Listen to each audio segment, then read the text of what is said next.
Bismillahirrahmanirrahim. Assalamualaikum warahmatullahi wabarakatuh. Waalaikumsalam warahmatullahi wabarakatuh. Alhamdulillahilladzi ja'ala Ramadan syahrus syiyam wa syahrul unzila fihil Qur'an. Asyhadu an la ilaha illallah wa asyhadu anna Muhammadar Rasulullah. Allahumma shalli ala sayyidina Muhammad wa ala alihi wa ashabihi ajma'in. Qala Allah Ta'ala fil Qur'anil Karim. A'udzu billahi minasy syaithanir rajim. Syiyam kama kutiba 'alal ladzina min qablikum la'allakum tattaqun. Shadaqallahul 'azim. Para jamaah rahimakumullah, syukur alhamdulillah siang hari ini kita dalam keadaan sehat walafiat. Sehat semuanya Bapak Ibu? Alhamdulillah. Semoga di masa pandemi ini senantiasa kesehatan kita dijaga oleh Allah Subhanahu wa taala. Amin Allahumma Amin. Bapak Ibu rahimakumullah, kajian kita siang hari ini adalah tentang puasa membentuk pribadi muslim yang sabar. Oke. Jadi sabar itu ada tiga. Yang pertama, sabar dalam ketaatan kepada Allah Subhanahu. Nah, saya akan yang ketiga, sabar dalam menerima musibah. Ada salah satu contoh yang luar biasa, yaitu contoh dari Nabi Ayub alaihissalam. Bapak Ibu rahimahullah, tahu Nabi Ayub alaihissalam? Tahu kisah-kisahnya Bapak Ibu? Ya. Pernah mendengar ya? Pernah. Alhamdulillah. Jadi gini, ya, Nabi Ayub alaihissalam, beliau menikah itu umur 30 tahun. Masya Allah. Sementara istrinya umur 20 tahun. Dikasih nikmat oleh Allah itu selama 20 tahun. Berarti umurnya berapa tahun? Nikahnya umur 30 tahun, dikasih nikmat Allah 20 tahun. Berarti umurnya 50 tahun. Nikmat kerajaan, nikmat 12 anak laki-laki yang ganteng-ganteng. Masya Allah. Nikmat perkebunan, perikanan melimpah semuanya. Semua rakyatnya patuh pada dia karena dia sebagai raja.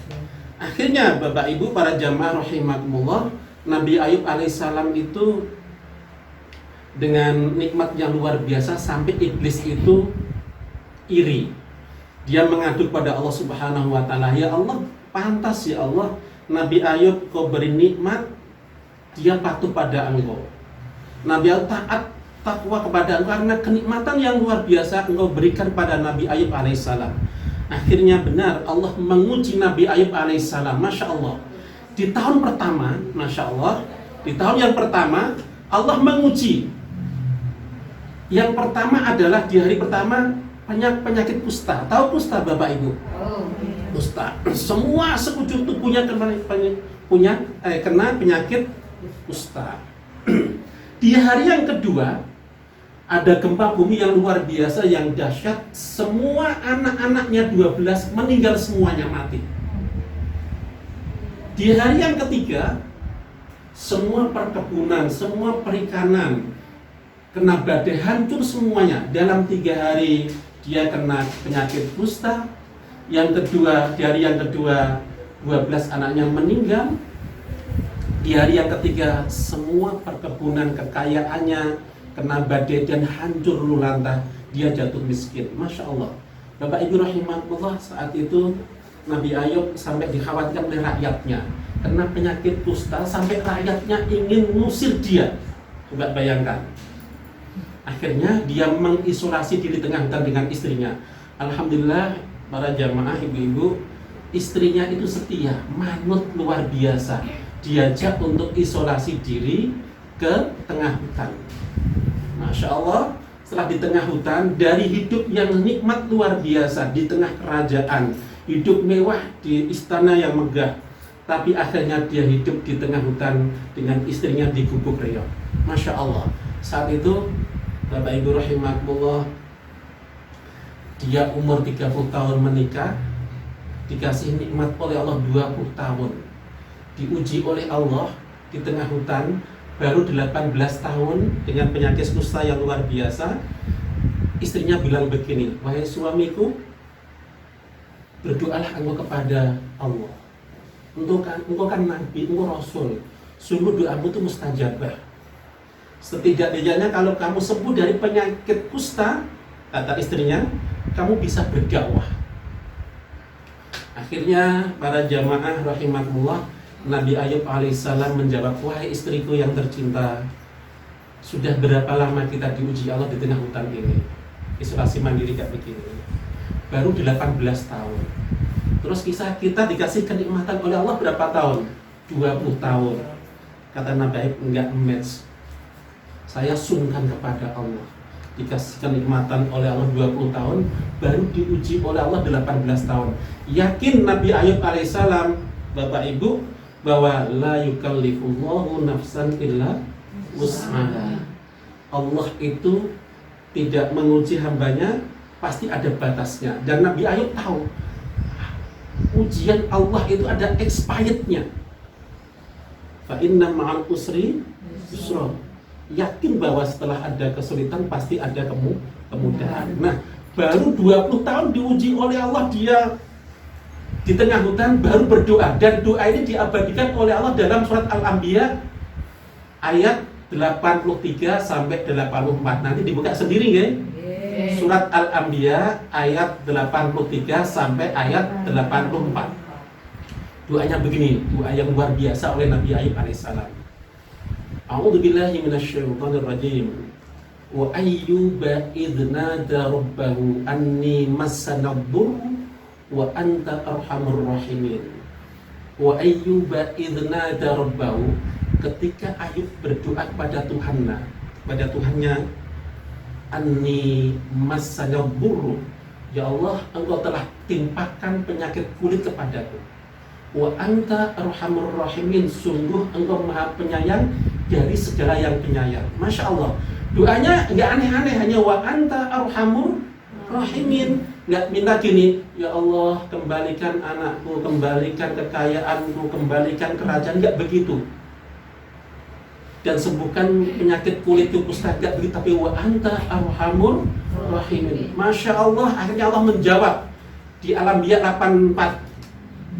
Fastajabna lahu fakashafna ma bihi min dhurrin wa atainahu ahlahu wa mithlahum ma'hum rahmatan min 'indina wa dzikra lil 'abidin. Masya Allah, fastajabna lahu, Allah mengijabahi doa Nabi Ayub alaihissalam.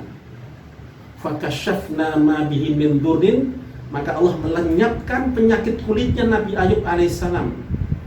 Wa atainahu ahlahu, Allah kembalikan keluarganya. Wa mithlahum, bahkan Allah melipat gandakan keluarga, dikembalikan dengan berlipat ganda. Masya Allah, ini rahmat dari Allah Subhanahu wa ta'ala, dan pembelajaran bagi orang yang beribadah, yang taat pada Allah Subhanahu wa ta'ala. Wa dzikrul abidin. Hadirin rahimakumullah, akhirnya ya, Masya Allah, jadi umur 30 tahun beliau menikah ya, 20 tahun dikasih nikmat oleh Allah, 20 tahun lagi diuji oleh Allah, match. Berarti umur berapa dia? 70 tahun. Masya Allah, ketika itu Allah segarkan kembali, luar biasa, disegarkan seakan-akan umurnya 30 tahun. Masya Allah, penyakit kustanya yang luar biasa tadi, sampai ulatnya itu sampai kelihatan itu, dilenyapkan oleh Allah, disembuhkan oleh Allah. Allah segarkan umurnya seakan-akan umurnya 30 tahun, dan istrinya umur 20 tahun lagi. Setiap tahun, Masya Allah Bapak Ibu, setiap tahun itu istrinya punya anak kembar 2 laki-laki terus. Selama 12 tahun kembar terus, berarti 24. Saya tanya tadi berapa anaknya? 12. Meninggal semuanya karena kembar. Allah janji, wa mithlahu ma'ahu, Masya Allah, wa atainahu ahlahu wa mithlahu ma'ahu. Allah lipat gandakan keturunannya, diganti oleh Allah. Yang 12 diganti berapa? 24 anak laki-laki semuanya. Masya Allah, hadirin rahimakumullah. Monggo dari pembelajaran ini, semua rakyatnya kembali, perkebunnya kembali, anak 12 diganti 24 anak laki-laki. Penyakit kustanya dilenyapkan oleh Allah, sembuhkan oleh Allah. Karena apa? Dia yakin ujian Allah pasti ada expirednya.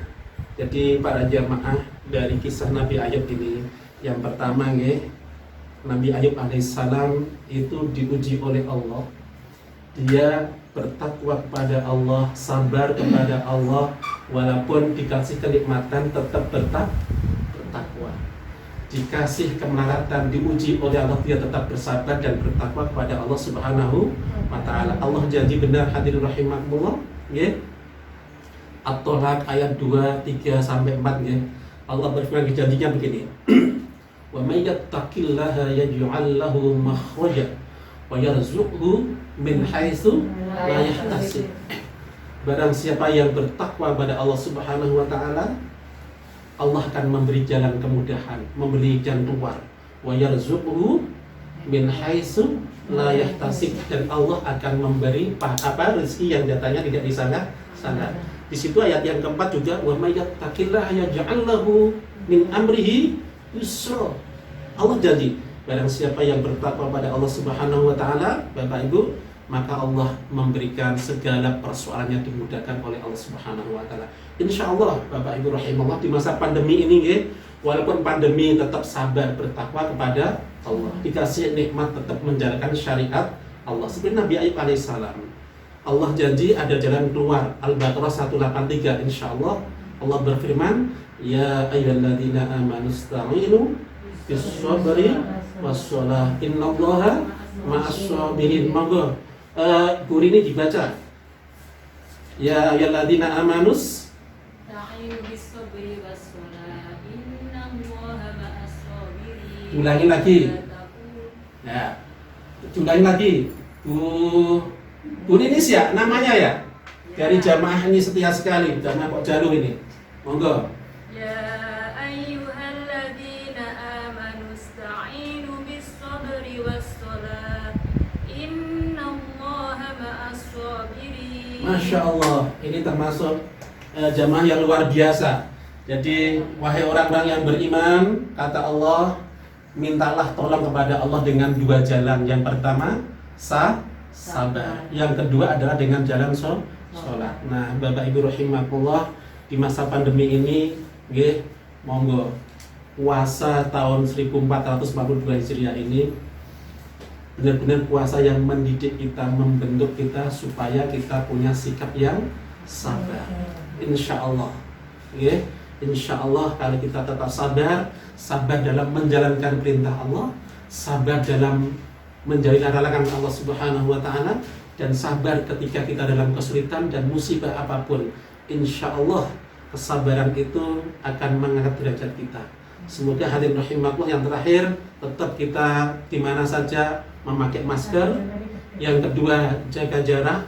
Yang ketiga adalah mencuci tangan dengan sabun minimal 20 detik. Insya Allah kita berkontribusi pada pemerintah. Semoga pandemi ini terus berakhir, dan semoga segala kesulitan kita dimudahkan oleh Allah Subhanahu wa Ta'ala.